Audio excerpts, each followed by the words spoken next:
અમારી મુખ્ય માંગો છે એનપીએસ ને રદ કરી ઓપીએસ ને લાગુ કરવું, ડ્યુટી અવર્સ ઓછા કરવા. ધારો કે ગુડ્સ ટ્રેનની અંદર 8 કલાકથી વધારે ડ્યુટી નહીં લેવાની અને મેલ એક્સપ્રેસ પેસેન્જરની અંદર 6 કલાકથી વધારે ડ્યુટી નહીં લેવાની. એ સિવાય સાહેબ અમારે મોસ્ટ ઓફ ટ્રાવેલિંગની ડ્યુટી રહે છે, તો અમે હેડક્વાર્ટરથી બહાર રહેતા હોઈએ છીએ. તો અમારી મુખ્ય માંગમાં એ બી છે કે વધુમાં વધુ અમારે 2 નાઇટ ડ્યુટી કરાવી અમને પાછા હેડક્વાર્ટર રિટર્ન કરે. 36 કલાકની અંદર મેક્સિમમ અમને આઉટ ઓફ હેડક્વાર્ટર રાખી અને પાછા ઓફ ડ્યુટી કરાવી અને હેડક્વાર્ટરની અંદર અમને પાછા 36 કલાકમાં ઓફ ડ્યુટી કરાવડાવે.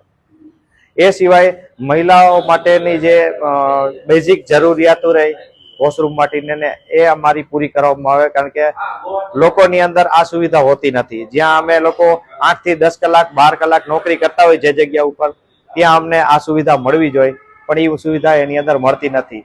એ સિવાય અમને એક વખત ઓન ડ્યુટી થાય ત્યાર પછી કોઈ પણ લંચ બ્રેક આવતો નથી. એમાં 10 કલાક થાય કે 11 કલાક થાય, કોઈ પણ જાતનો અમારો લંચ બ્રેક હોતો નથી. એની અંદર કન્ટિન્યુ ડ્યુટી રહે છે. ત્યારે અમે ઉતરી ઓફ ડ્યુટી કરી ત્યાર પછી જ અમારે આ સુવિધા અમને મળી શકે છે.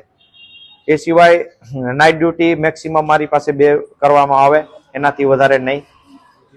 કિલોમીટર એલાઉન્સ રહ્યું અમારું એ અમને ટીએનએ અવેજમાં જે મળે છે 25%, 2024 થી 25% જે એમાં વધારો કરવામાં આવેલ છે, એ જ રીતે કિલોમીટર એલાઉન્સની અંદર બી 25% વધારો કરી અને રનિંગ સ્ટાફને દેવામાં આવે.